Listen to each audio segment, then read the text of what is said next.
Kembali di iNews Sore, pemirsa, saya masih bersama dengan 3 orang narasumber. Saya ke Bang Irfan. Bang Irfan, tadi sempat dikatakan oleh Bang Billy soal food estate. Nah, ini tanggapan Anda seperti apa? Food estate tentunya dalam posisi kami melihatnya sebagai salah satu solusi palsu gitu ya. Di dalam konteks isu perubahan iklim itu di dalam mitigasi ada dikenal sebagai solusi palsu, dan di konteks adaptasi ada yang dikenal maladaptation gitu ya. Solusi palsu itu apa? Solusi-solusi yang dihadirkan seakan-akan dia adalah konteks memitigasi perubahan iklim, tapi kalau kita periksa secara dalam ada sesat-sesat pikir gitu yang membebaninya. Begitu juga dengan maladaptation. Nah, sayangnya dua proyek besar nasional ini, yang satu false solution gitu ya, solusi palsu itu food estate itu sudah terbukti dan dilaporkan oleh banyak sekali researcher gitu ya, peneliti dan NGO gitu. Dia ternyata memiliki permasalahan di konteks perencanaan, di konteks eksekusinya, di konteks evaluasi, monitoring dan verifikasinya. Itu yang pertama. Yang kedua, kemudian terakhir muncul lagi yang namanya giant sea wall gitu. Nah, giant sea wall ini dia dalam konteks adaptasi adalah maladaptation. Kenapa? Bahwa giant sea wall itu biasanya dia ada di negara-negara Eropa yang punya storm surge namanya gitu ya. Sedangkan di negara-negara kepulauan tropis seperti Indonesia yang mengenal namanya angin bahorok, mungkin mungkin kayak kita kenal angin bahorok gitu ya, mungkin solusinya bukan itu, dan kita lebih menghadapi penurunan muka air tanah daripada kenaikan muka air laut gitu. Jadi kita perlu secara komprehensif menelaah mana-mana mitigasi, mana-mana adaptasi untuk bisa melahirkan kebijakan yang komprehensif dan dapat menjawab permasalahan krisis iklim yang kita hadapi. Kira-kira begitu. Oke, Bang Pumpida, Anda sepakat dengan Bang Irfan bahwa food estate ternyata banyak masalah dan ini juga menjadi sorotan yang bukan tidak mungkin nanti pada saat debat juga akan ada di atas panggung. Ya, kalau berhasil sebetulnya itu prestasi yang luar biasa. Tapi kalau kemudian tidak berhasil seperti ini, ya berarti perusahaan lingkungannya harus difikirkan kan begitu. Dan itu harus dipertanggungjawabkan di kemudian hari.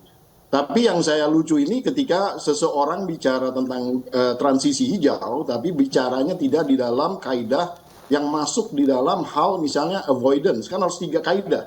Hanya 3 kaidah saja sebenarnya ya. Avoidance, reduction, sama removals.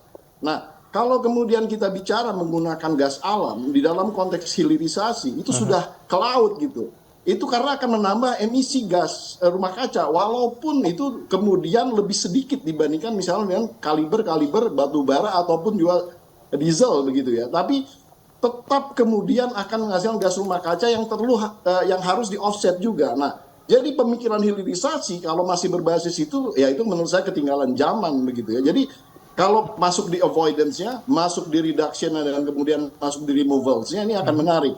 Nah, ada satu sebenarnya yang diangkat oleh Mas Gibran di dalam konteks removals ke depan itu adalah tentang masalah carbon capture and storage. Yeah. Dan ini sangat menarik kalau menurut saya kalau kita kemudian kita kembangkan ya. Karena potensinya itu sekitar 300 gigaton sampai 600 gigaton. Nah, bayangkan.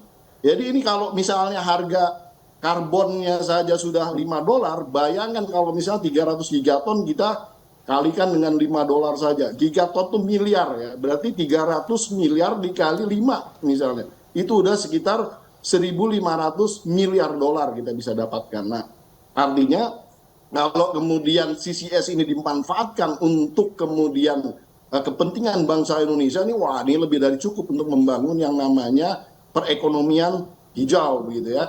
Tapi ada satu hal nih, ada satu catatan ya. Jangan kemudian yang namanya CCS ini diberikan kepada asing, karena ini sebenarnya mampu kita menyelenggarakan sendiri. Pertamina bisa menyelenggarakan dengan sendirinya. Karena apa? Yang terjadi itu dalam konteks CCS itu adalah dengan menggunakan alat yang namanya DAC, Direct Air Conversion itu, diseraplah udara-udara kotor yang kemudian dipisah antara udara kotor itu dengan udara bersihnya dilepaskan kembali. Jadi oksigen dilepaskan kembali, yang gas rumah kaca dan CO2-nya kemudian diserap dimasukkan ke dalam storage dan kemudian dimasukkan ke dalam sumur-sumur kosong bekas minyak dan gas. Kalau itu Jadi tidak sumur-sumur ketinggalan kosong. zaman ya, Bang Pumpidah? Nah, kenapa? Kalau itu tidak ketinggalan zaman ya? Kalau itu tidak ketinggalan zaman, ini suatu gebrakan yang baru. Investasinya memang besar, tapi manfaatnya juga besar. Karena kita masuk ke dalam basis removal tadi. Nilai karbonnya, kalau tadi saya bilang $5 itu kekecilan gitu sebenarnya.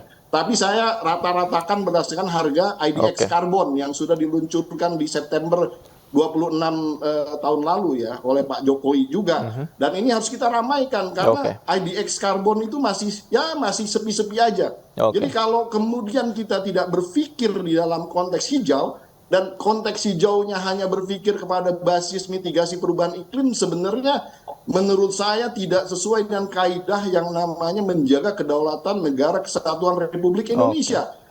Membangun suatu aktivitas yang berkelanjutan harus berbasis kepada kedaulatan itu tadi. Artinya apa? Sebenarnya kita berpikir untuk kelanjutannya di mana NKRI ini sampai ratusan tahun ke depan ini masih bisa dimanfaatkan oleh anak cucu kita ke depan. Nah, oleh karena itu di dalam debat yang akan datang itu Pak Mahfud akan tampil sebagai seorang yang ingin mewariskan kepada anak cucunya gitu, bahwa Indonesia ini harus lestari gitu. Baik. Ini belum debat cawapres saja, gagasan Bang Billy ini udah dipertanyakan sana sini nih. Saya kasih kesempatan deh, Bang Billy. Tadi katanya pengelolaan gas alam berpotensi tambah emisi gas.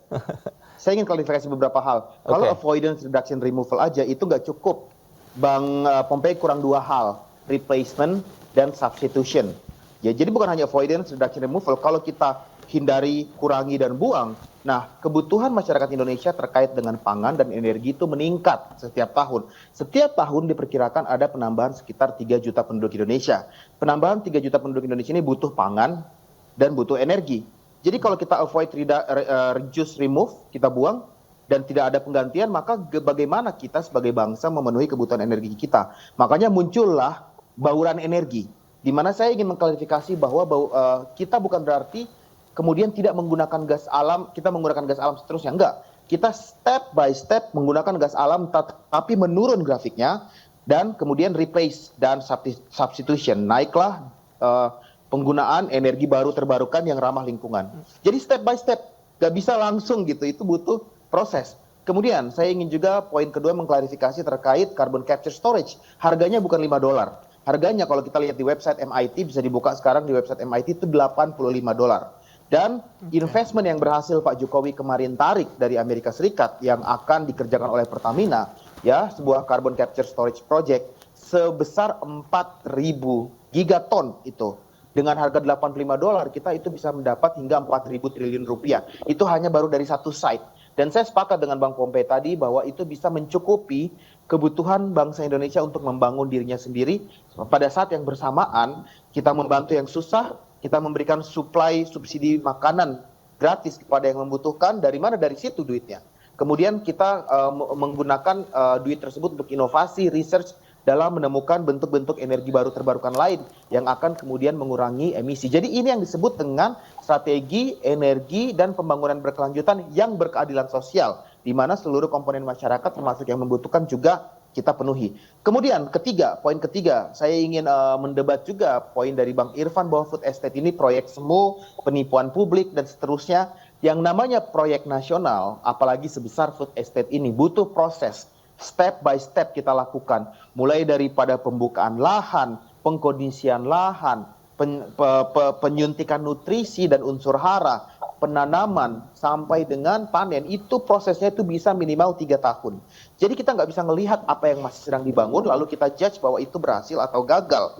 Seperti itu. Butuh proses jangka panjang. Dan sekali lagi saya quote angka, setiap tahun jumlah penduduk Indonesia bertambah 3 juta orang, semuanya butuh makan, perutnya lapar. Dan gimana caranya kita kasih makan kalau lahan jumlahnya juga berkurang? Maka lahirlah food estate ini, seperti anggap saja dia adalah kulkas-kulkas atau lemari-lemari penyimpanan masyarakat Indonesia, agar dalam jangka panjang masyarakat Indonesia, bangsa Indonesia nggak lapar. gitu, dan butuh proses sedikit-sedikit saja. Sudah ada yang berhasil kok dari food estate, ada 1.000 hektar di Sumatera Utara yang kemudian berhasil meningkatkan pendapatan petaninya hingga 600.000, Mas. Jadi bukan proyek semu, sudah ada keberhasilan dalam skala kecil, apalagi kalau digabungkan dalam skala besar. Baik, gitu. Baik. Bang Irfan, bukan proyek semu, itu sudah ada contohnya keberhasilan tuh tadi kata Bang Billy. Tanggapan Anda? Iya, saya nggak bilang semu dan saya nggak bilang kemudahan publik, saya bilang false. Konteksnya adalah false mitigation, gitu, mitigasi yang dia dalam konteks ini mungkin perlu dipikirkan apakah dia memang aksi mitigasi atau adaptasi perubahan iklim. Misalnya begini, dalam konteks National Determined Contribution Indonesia, gitu ya, dan rencana aksi daerah penurunan emisi gas rumah kaca, itu kalau kita periksa banyak sekali aksi-aksi mitigasinya itu yang berhasil itu adalah aksi-aksi yang tidak terencana dan di luar perencanaan, gitu ya. Jangan sampai kemudian nanti kita salah melakukan aksi tapi dampaknya lebih besar kepada perubahan iklim, gitu ya, yang sudah menjadi krisis iklim saat ini.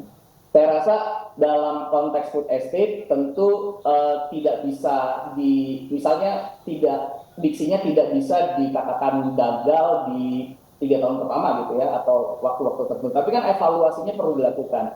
Makanya dalam konteks ini Anies Baswedan dan Muhaimin Iskandar menawarkan yang namanya audit lingkungan, melakukan audit lingkungan sebagai mandat dari Undang-Undang 32 tahun 2009 untuk melihat apakah capaian-capaian dari food estate atau perencanaan-perencanaan pembangunan yang lainnya itu adalah bagian dari ikhtiar kita untuk menangani krisis iklim atau itu akan menjebak kita kembali ke dalam krisis iklim yang semakin berbahaya.